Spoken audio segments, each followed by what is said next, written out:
Welcome to the June 30th edition of the Crowns Way video newsletter. I'm your host, Kyle Orozco, Director of Media for Crowns Way Racing. To my right is the managing partner for Crowns Way Racing, Tony Rollo. Tony, first thing we're going to talk about, of course, is the recap of fantastic what happened last weekend with Go for Rocket. But of course, this week we have Vote No coming up and a $300,000 stake race at Ellis Park, and then some merch updates and pin hooking updates as well. But Tony, we'll start with Go for Rocket. I mean, I texted you right away. I was like, I barely even asked him to go by, and he got a nice trip. Don't get me wrong, but again, when you see a horse go like that, especially when not even being asked, we have another good claim on the hands, courtesy of Bloodstock Man himself, Tony Rollo. Yeah, no, I mean, as we said going in, we thought it was a litmus test. It was a tough group, and he passed that test with flying colors. Came out of the race excellent. We went over him with a fine-tuned comb, I think, just kind of transitioning him from treating him like another claiming horse in the barn to treating him like a good horse. And today was his first day back at the racetrack. And from reports from Armando, he was out there bucking and squealing and feeling good. So no worse for the wear. And I think he's ready to go again.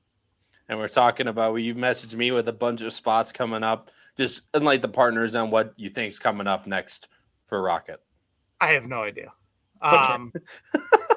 We've talked, Armando and I talk every day about where we're going for Rocket. I had the spot all picked out for him. We were going to go to the starter allowance at Kentucky Downs. Unfortunately, now that he won this race, right, correct, he is no longer eligible for that. So there's the 2X allowance which is for horses that have won an allowance race. We call it, just shorthand, we call that a 2X at Kentucky Downs, but that would be against older horses. Or we're looking at some stakes. We've talked about the Del Mar Derby. We've talked about the Old Dominion. If you ask our partner, Bill Granger, he wants to run in the Nashville Derby.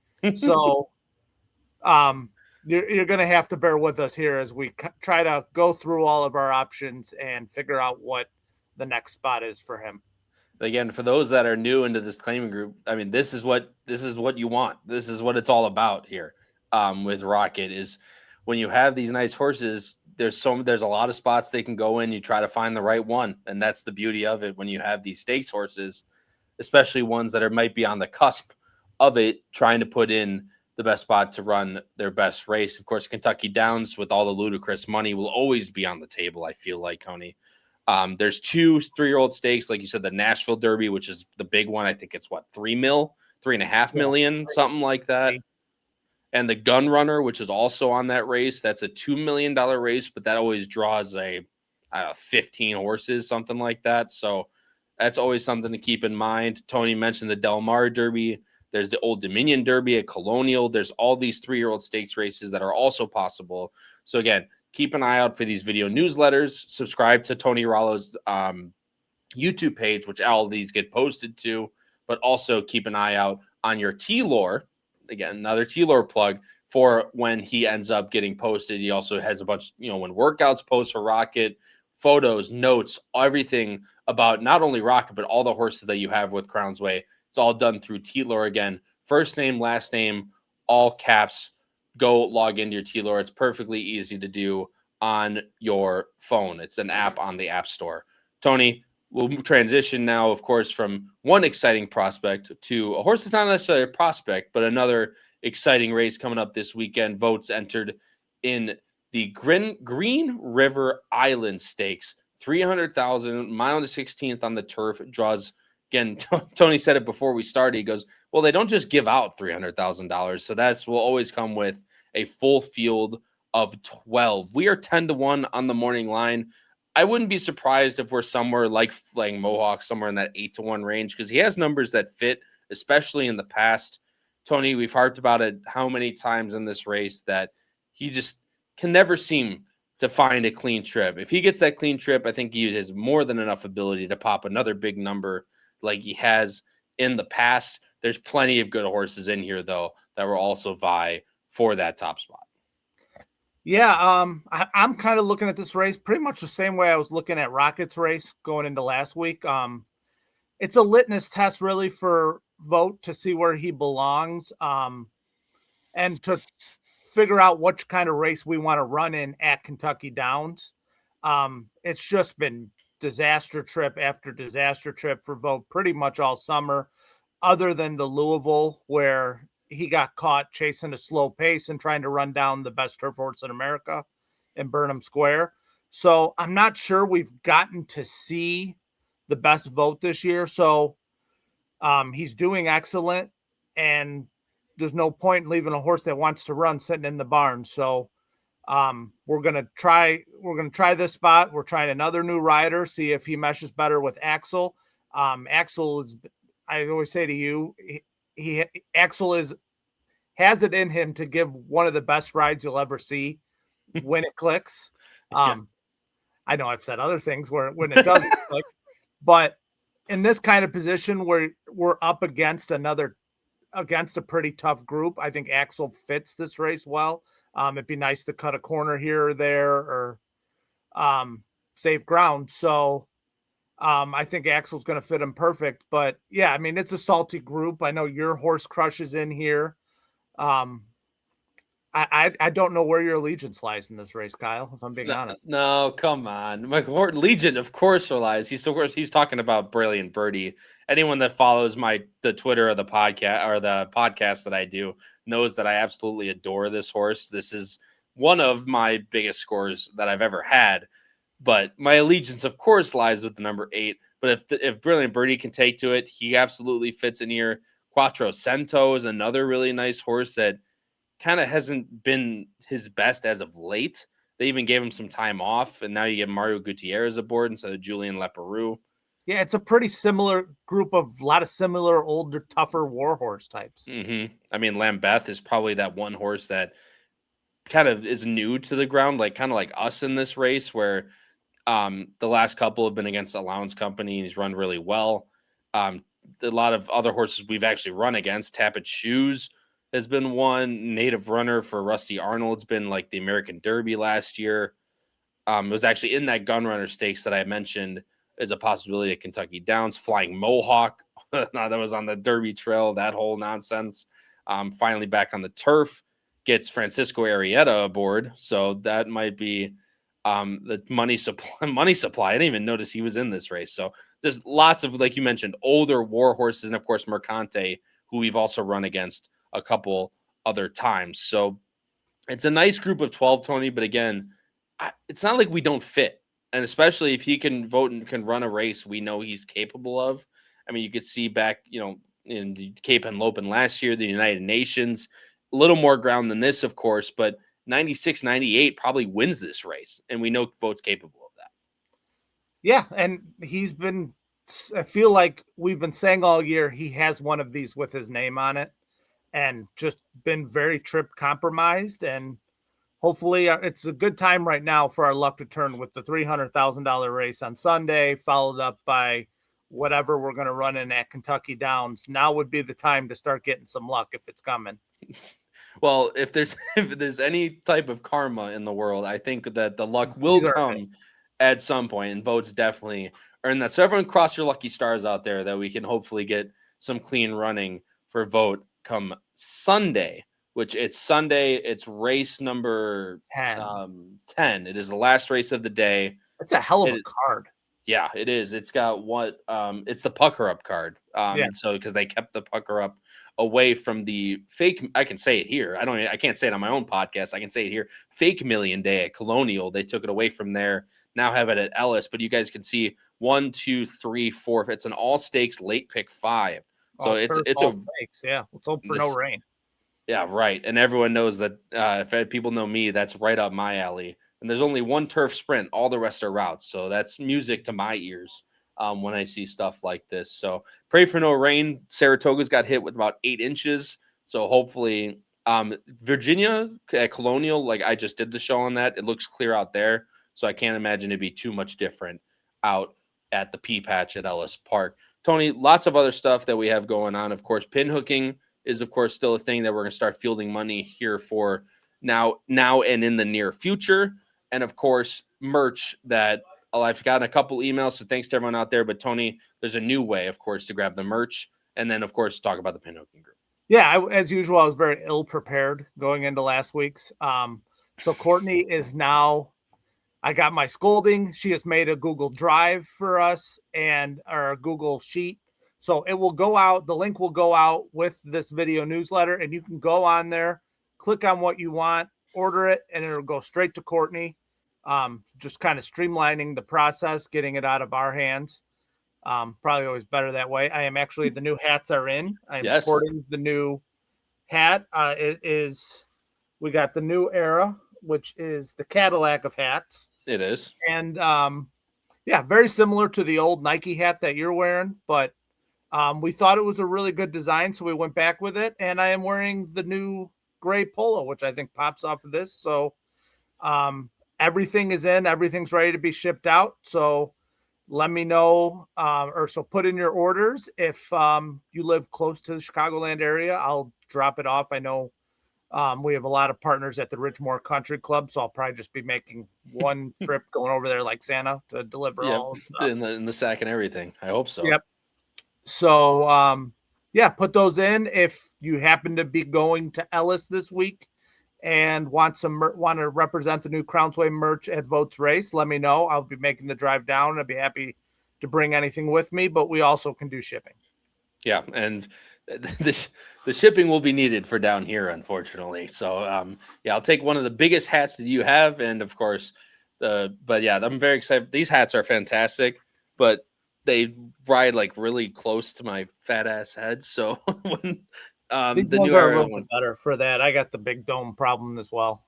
So I'm very excited. And I know my wife is not for me to have another hat, but Crownsway, I can usually get a pass with it. Last thing we'll talk about, Tony, I already hinted at it. The Pinhooking Group starting to field money as we start to get nearer to the sales season in what is late August, early September, and October.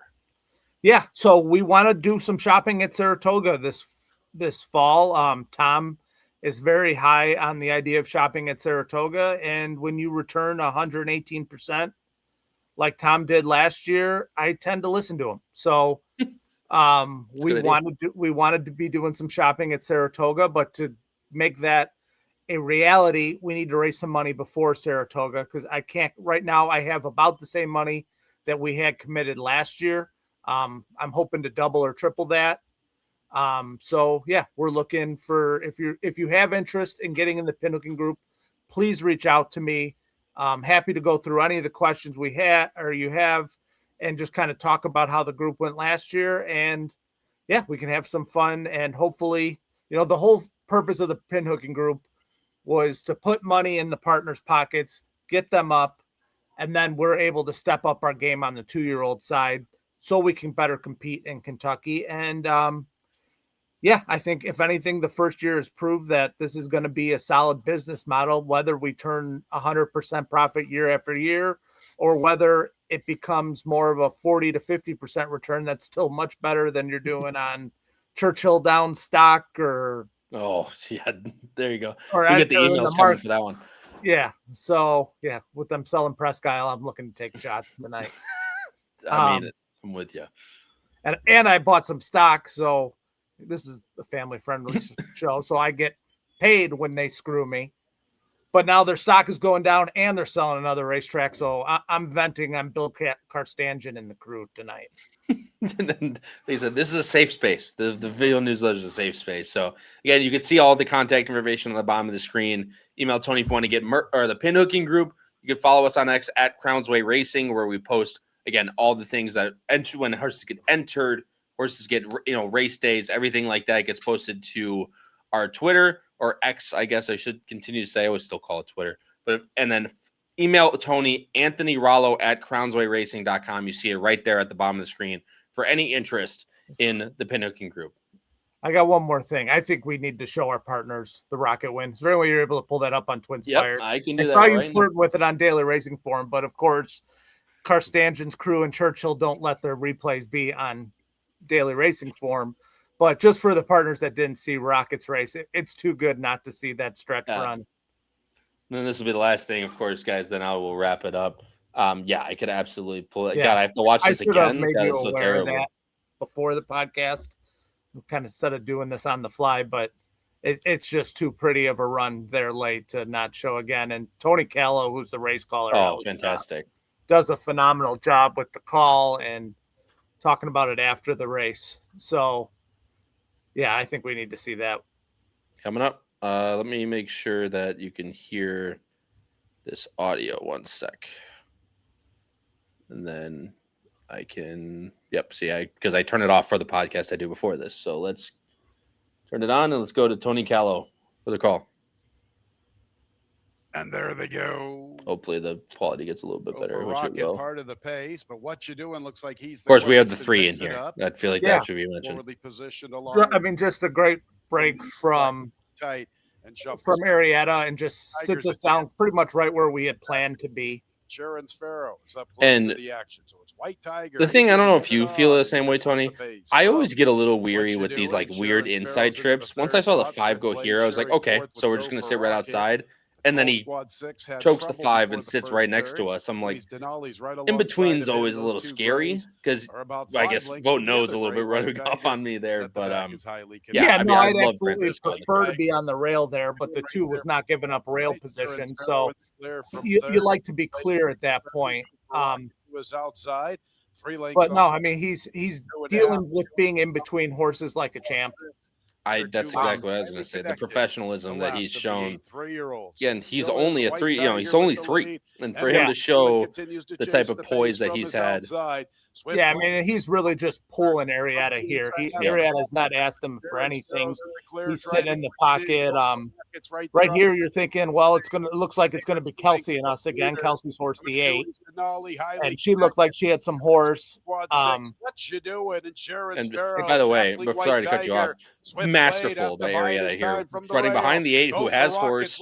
5 doesn't, tips out here and go. And here I'll go back and let Tony Callow talk about us as we go. Highly connected.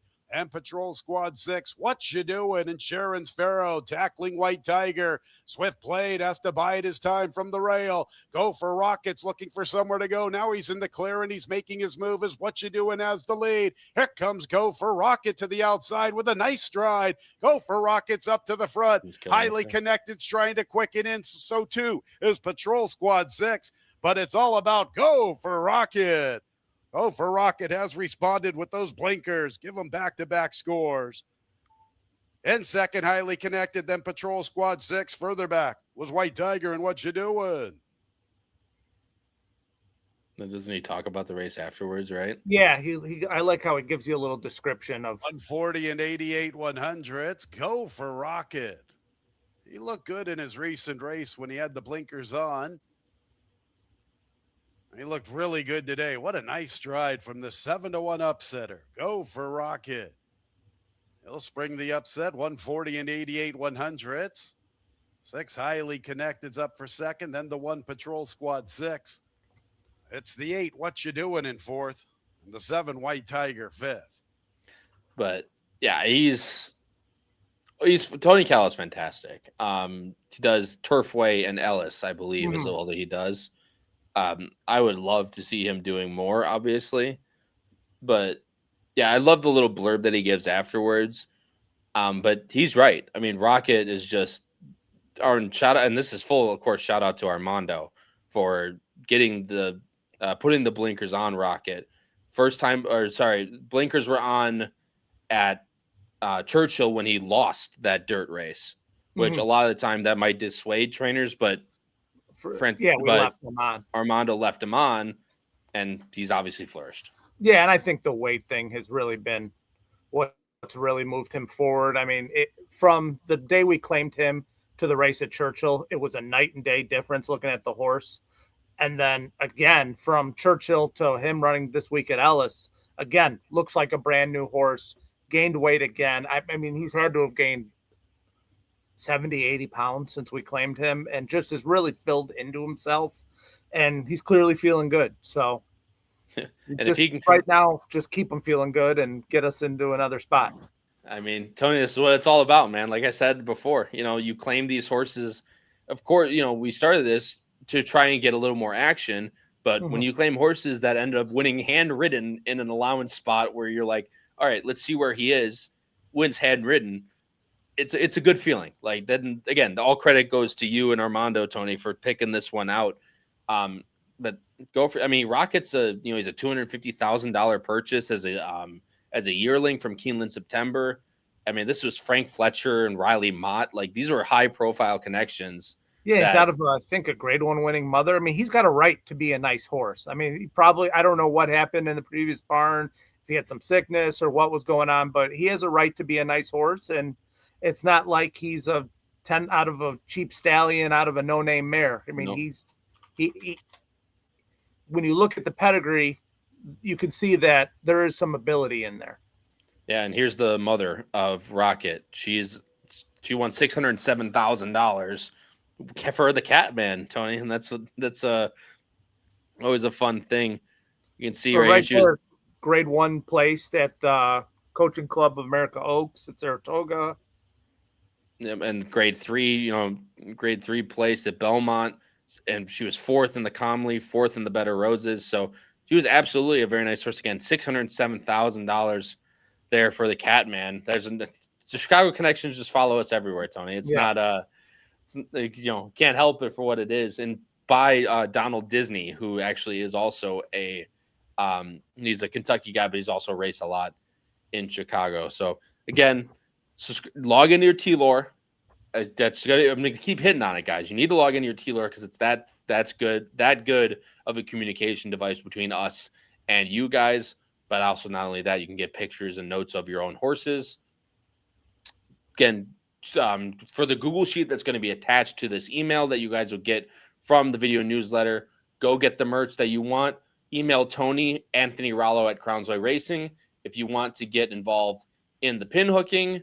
And of course, good luck to vote this weekend in what's going to be another fun race that he's in the Green River Island Stakes this Saturday. For managing partner of Crownsway Racing, Tony Rallo, I've been your host, Kyle Roscoe, in the July 30th edition of the Crownsway video newsletter. Good luck to all the partners this weekend in the Green River Island Stakes with Vote No.